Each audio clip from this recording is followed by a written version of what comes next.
Hey, just doing a quick episode today, talking about some of the Sonic news that's been out for a while. Yeah, there's a lot of news going on for a daily basis for quite some time.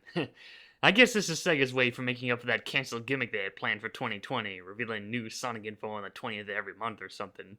So, what's new? Well, Tyson Hess mentioned something about how Sega's not going back to classic Sonic wholesale, people leaving the series, and a brand new TV show. Ah, yes, all that talk about how no more classic Sonic or something like that. There was also some podcast where Evan Weber was said that we won't be seeing Green Hill Zone again for a while, and I still find that a bit iffy, mostly for a few reasons. One, I really don't take Aaron Weber seriously. I mean, this is the guy who was the freaking ringleader in turning the Sonic Twitter account into a meme-infested slump, only attracting Sonic haters. Yeah, I know he doesn't run the Twitter account anymore, but still. But to be fair, that statement was coming from Takashi Iizuka, then that would automatically translate to, yes, we will be seeing more Green Hill Zone. Knowing how the guy loves to contradict his own statements. The other reason is, well, we still have those upcoming Classic Sonic miniseries comics by IDW, not to mention all the Classic Sonic merchandising. There hasn't been any updates since on these particular comics that were announced, but then again, it's a given considering how IDW Sonic has been suffering a lot of delays these past few months. Update time, because yeah, it turns out we finally got some info on those classic Sonic comics that were announced a while ago. So there's gonna be a free comic book day special along with a deluxe version. Some stories have been shown, like Sonic and his friends finding the Chaos Emeralds in seasonal places, Robotnik celebrating his birthday, and Amy making her own comic book. And we got a glimpse at one of the panels where we see Sonic and his friends traveling through some spring-themed area with some cameos of Nights into Dreams. Yeah, it looks neat so far. That new zone kind of reminds me of Flower Park Zone from the Sonic Mega Drive comics. So I hope they stick to the idea of Sonic and his friends traveling to some new areas, and not just lazily recycling past levels and just be all, hey, it's Green Hill Zone, but now it has snow in it. Anyway, Tyson's statement, basically saying that he thinks that Sega should just focus more on modern Sonic being good, rather than just reminiscing on classic Sonic in the past constantly, which is something that me and a lot of people I know can relate to.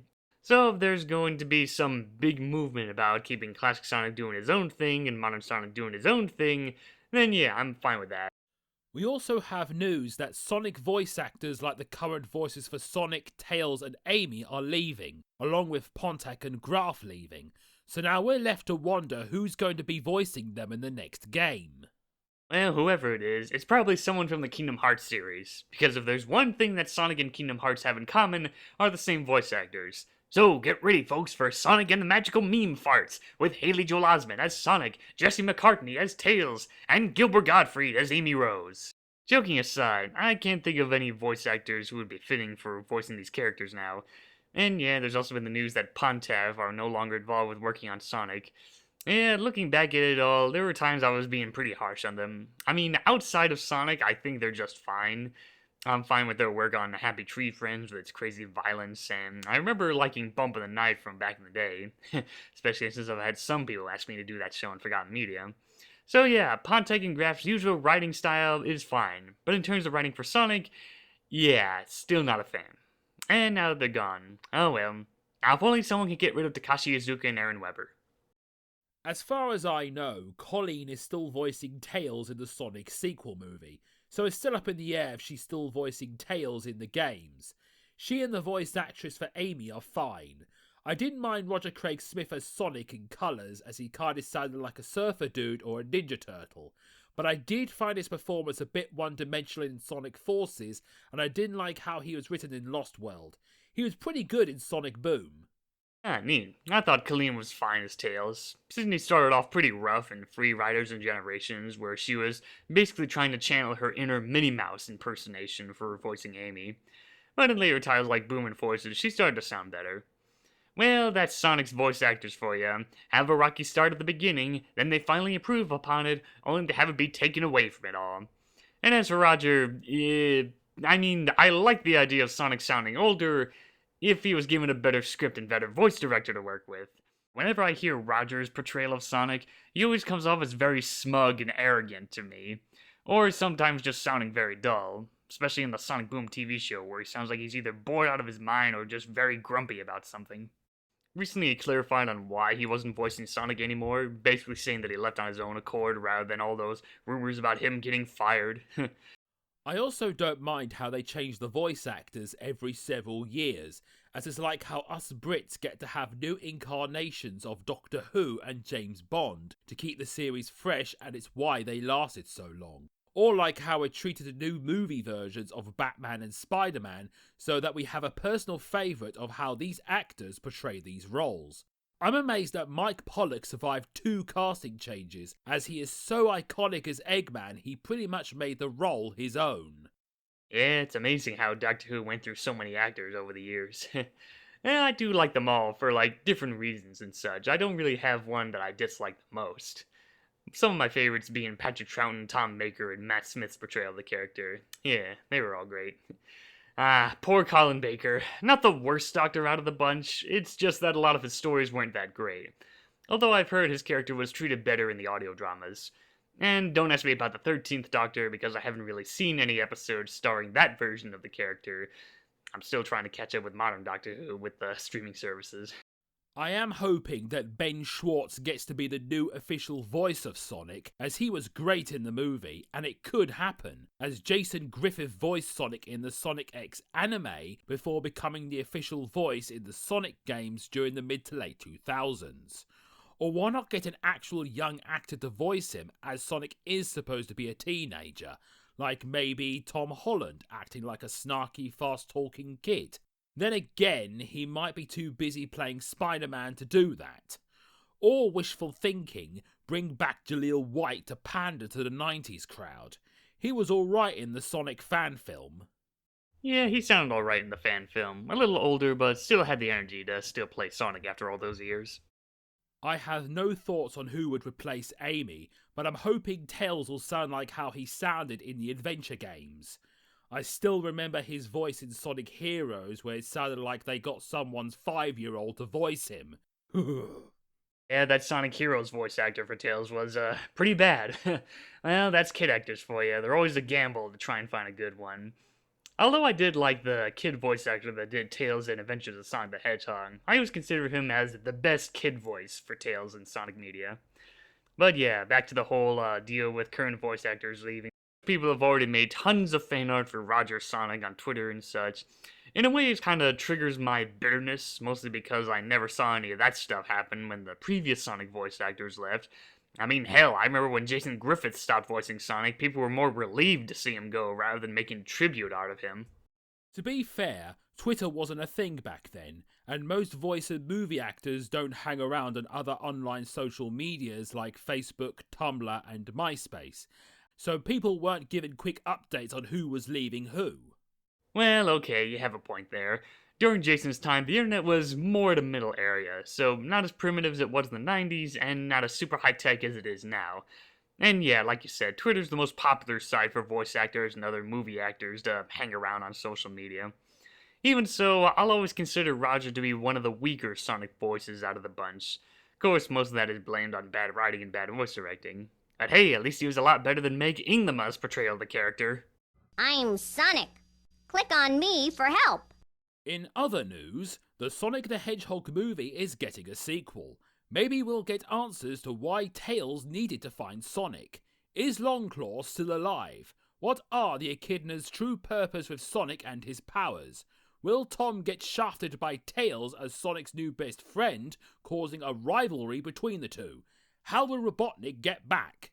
Will he ally with the Echidnas only to betray them later? I do find it appropriate that it'll be released in 2022, which will be the 30th anniversary of the Sonic the Hedgehog 2 game. Oh, right, the sequel. I was expecting that mid-credits scene with Tails in the first film to go nowhere. I figured this was just going to end up like the Super Mario Bros. Film, Dragon Ball Evolution, and the Last Airbender film, ending on a cliffhanger that builds up to a sequel that never happened. But that was just me being very cynical back then. I'm surprised the teaser trailer ended with a "coming to theaters" tag. I was expecting this film to just go straight to streaming, and considering how a majority of films these days have been geared more towards streaming services than cinemas, well, maybe they'll turn their back on the whole idea and just make it a Paramount Plus exclusive film, seeing as how the first film is now on Paramount Plus these days.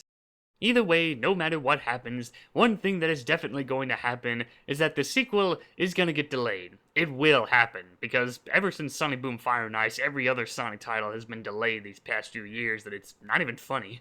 Yeah, you don't like the movie. We get it. Oh no, I never said that I didn't like the film. I have some good things and bad things to say about it, and I think that the 2020 Sonic the Hedgehog... Well, whatever it is not important. What is important is that we're getting a new Sonic TV show on Netflix, Sonic Prime. Oh yeah, interesting name there. Reminds me of the older issues of RG Sonic, where they sometimes labeled the old continuity as the Prime Universe. So this will be the 6th time that Sonic's had a TV series of his own. At first I was just going to ignore this, but since I've been trying to subdue my bitter and cynical views on current Sonic stuff, I'll most likely give the show a chance. Of course, I'm still keeping my expectations low on this. I'm still a bit bitter about the last time we had a Sonic TV show. So, from what little we know so far, it's going to be some kind of a self-discovery thing for Sonic, traveling through the multiverse or something. Sounds like the story from LEGO Dimensions, but doing more of its own idea. Or, of course, some people think that it's going to be like this crossover with other Sonic medias like SATM or anything. Or another idea I recently thought of is basically just taking the Archie Sonic story Night of a Thousand Hedgehogs and just making that into a TV series. Apparently the Sonic Prime is being made by Man of Action, the people who made Mega Man Fully Charged, Ben 10, and others. The only show I remember for them was the original Ben 10, and yeah, that's it. Apparently one of the show creators for Sonic Prime says that it's going to have a similar tone to Generator Rex. Oh, okay. I've never seen Generator Rex, so I have no idea what they mean by that. I do like the title of Sonic Prime, making me think it's going to be as dark and epic as Transformers Prime, but we don't know what kind of route it's going to take.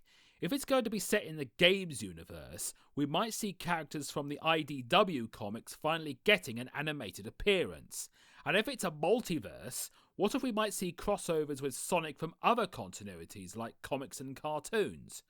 Or it's like a Crash 4 situation where Eggman teams up with his female self and there's a badass version of Amy with a trendy full hawk haircut. Very interesting ideas there. I guess we'll just have to wait and see on what this new show is going to be like.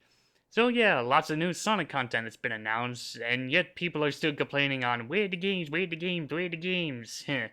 I can't but feel like the Sonic fanbase has become increasingly prejudiced against all the official Sonic media that aren't the games.